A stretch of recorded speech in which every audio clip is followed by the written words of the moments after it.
There's no knowing what will happen once Tervin is placed on the pedestal. It's best we prepare ourselves.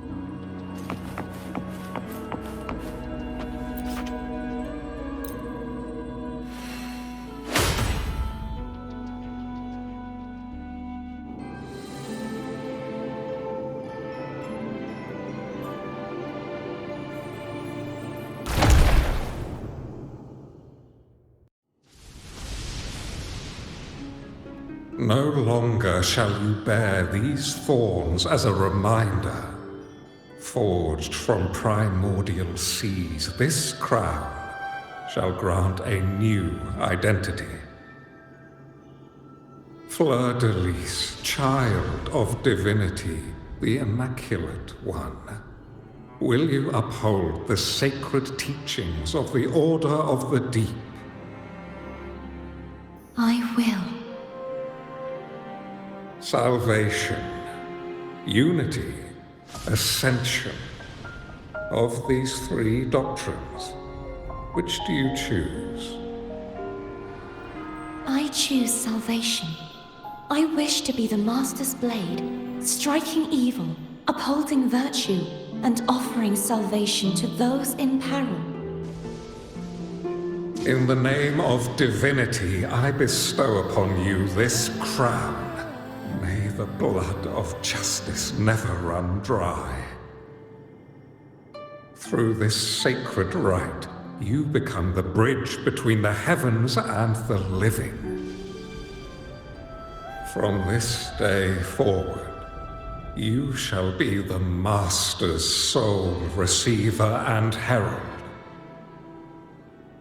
Rise, blessed maiden Fleur-de-Lis.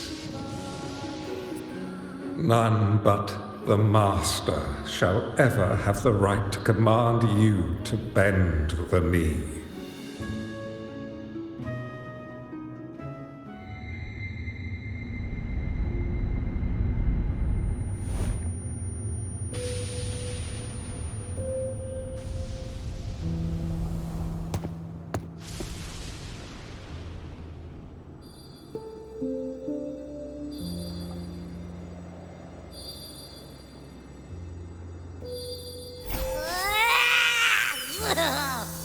I told ya to stop sticking random stuff in here! Do you have any idea how messed up and humongous that frequency was? It's gonna give me indigestion!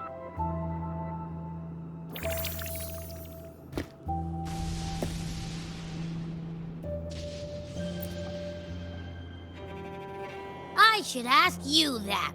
What did you do just now, huh? I was dozing when bam! Out of nowhere, a giant blue ball landed on top of me. It almost squished me. I'm guessing putting Tervin on the pedestal has something to do with it. Oh, hey! It smells just as unnatural as that big gigantor back in Jinzhou.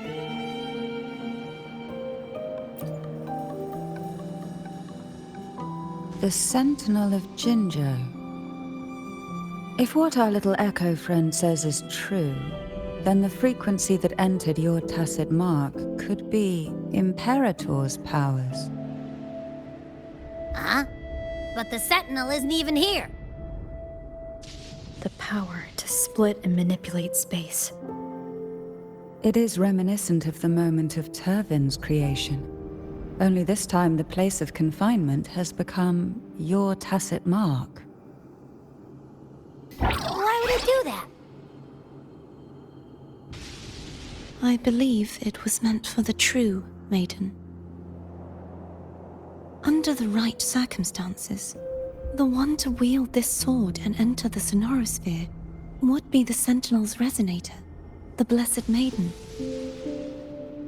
The Sentinel entrusted their power to the resonator so that she could lend assistance when the corruption of the Threnodian altered them.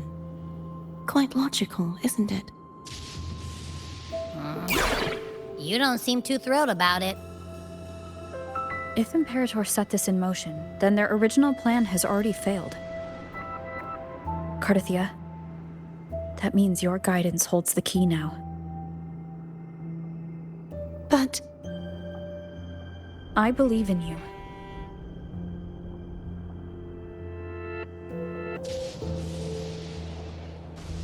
Is there anything else you remember?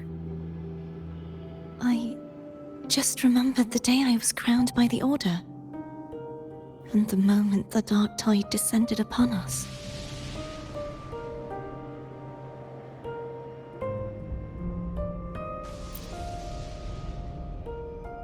Huh?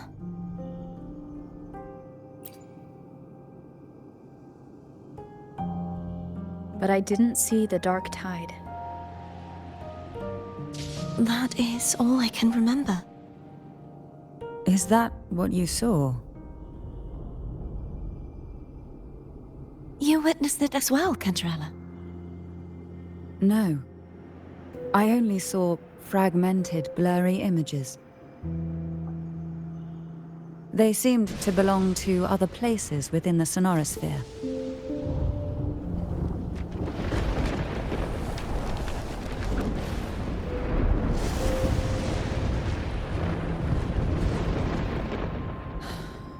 I believe this is where we should rest. We'll wait until sunrise.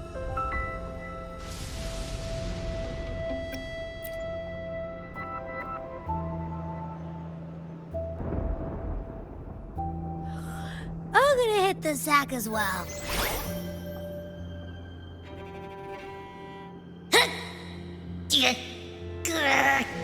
Boy, it's so cramped in here.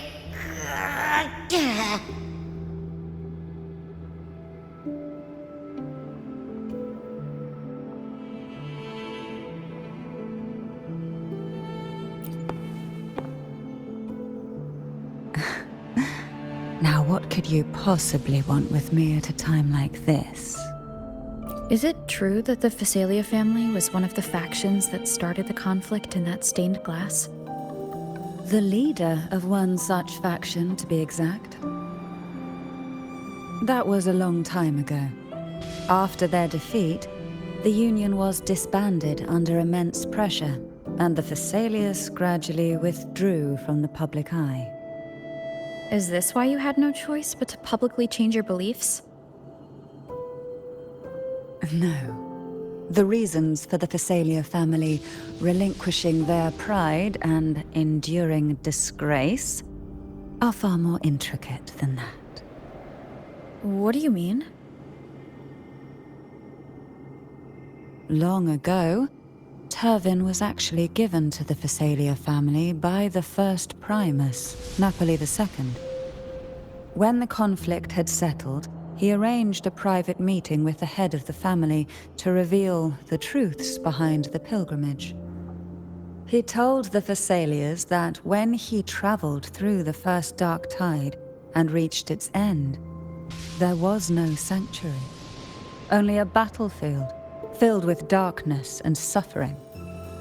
The heavenly voices he heard were not revelations from the divinity, but the seductive whispers of the Threnodian, casting a lure for puppets to bite.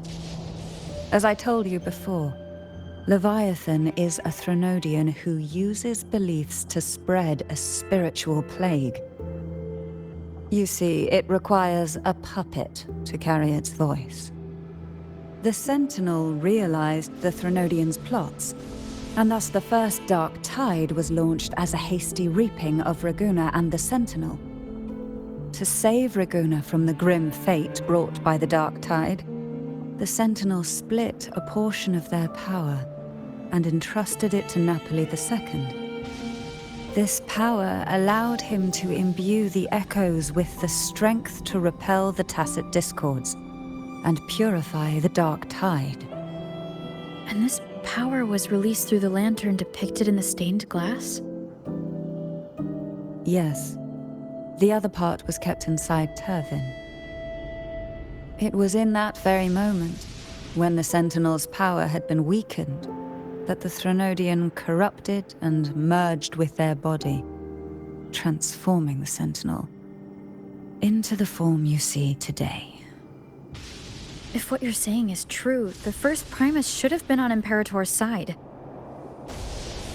Did the spiritual plague you mentioned affect him? Although the Primus's body remained whole, his soul was torn apart, caught in the ceaseless struggle between the Threnodian and the Sentinel. Within the body they now shared. The Sentinel's power failed to shield the Primus from the Threnodian's influence. As the two divinities vied for dominance, he succumbed to many misdeeds against his own people. In the end, during that private meeting, he confessed the truth to the head of the Phassalias and begged for release. So that's why he passed so abruptly. The Phasalia family was powerless against the Order at that time. Our only recourse was to submit to their cause and keep the secret locked away in our hearts, waiting for the right moment to act.